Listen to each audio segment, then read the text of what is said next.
গণমাধ্যম, সামাজিক ও সাংস্কৃতিক কর্মকাণ্ডে একের পর এক মিলছে অসামান্য অবদানের স্বীকৃতি। একুশে টেলিভিশনের ভাইস চেয়ারম্যান ও ব্যবস্থাপনা পরিচালক তাজনোভা মাহবুব সালামের অর্জনের পালকে এবার যুক্ত হল best media personality of the year award. নারী ও শিশু দক্ষতা উন্নয়ন ফাউন্ডেশন WCSDF এই অ্যাওয়ার্ডে ভূষিত করে তাকে। সিরাত আল মুস্তাকিমের রিপোর্ট।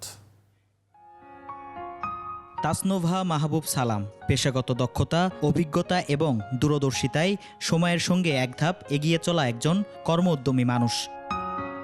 ফিকারুন্নেসা নুন স্কুল অ্যান্ড কলেজ থেকে SSC এবং HSCর গণ্ডি পেরিয়ে ইস্ট ওয়েস্ট ইউনিভার্সিটি থেকে ইংরেজিতে অনার্স এবং সাউথ ইস্ট ইউনিভার্সিটি থেকে অর্জন করেন executive masters of business administration degree.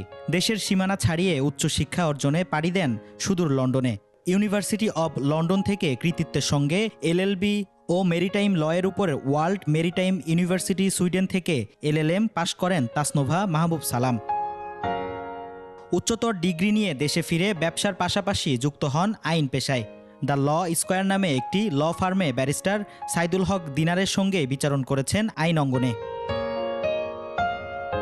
ছাত্র জনতার অভ্যুত্থানের পর বেদখল হয়ে যাওয়া দেশের প্রথম টেরিস্ট্রিয়াল চ্যানেল একুশে টেলিভিশন ফিরে পায় তার নিজস্বতা। প্রকৃত কর্ণধর আব্দুল সালামের পরম মমতায় গড়া প্রতিষ্ঠানে তাজনোভা মাহবুব সালামও ফিরে আসেন স্বমহিমায়।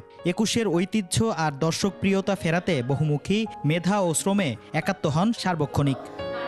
পরিশ্রম বিফলে যায় না, তাই তার পরিশ্রমের স্বীকৃতি মিলছে বারবার। এবার পেলেন best media personality of the year award. এর আগে গণমাধ্যমে অসামান্য অবদানের স্বীকৃতিস্বরূপ বাংলাদেশ অ্যাচিভার্স অ্যাওয়ার্ড 2024-এ ভূষিত হন একুশে টেলিভিশনের অন্যতম কাণ্ডারি তাজনোভা মাহবুব সালাম। পরিবর্তনের ধারাবাহিকতায় একুশের নতুন অগ্রযাত্রায় একুশের সকাল, একুশের চোখ, জনতার কথা, একুশের রাত কিংবা মুক্ত খবরের মতো ফ্ল্যাগশিপ প্রোগ্রাম দর্শকের কাছে ফিরিয়ে দেবার পাশাপাশি যুগ উপযোগী ডিজিটাল প্ল্যাটফর্মে পথ চলার নেপথ্যে নেতৃত্ব দিয়েছেন তাজনোভা মাহবুব সালাম। এমন স্বীকৃতি তার দায়িত্ব বাড়িয়েছে বহুগুণ। তরুণ প্রজন্ম এবং আগামীর বাংলাদেশ নিয়ে নতুন ভাবনা ও পরিকল্পনাও রয়েছে তার। সিরাত আল মুস্তাকিম, একুশে টেলিভিশন, ঢাকা।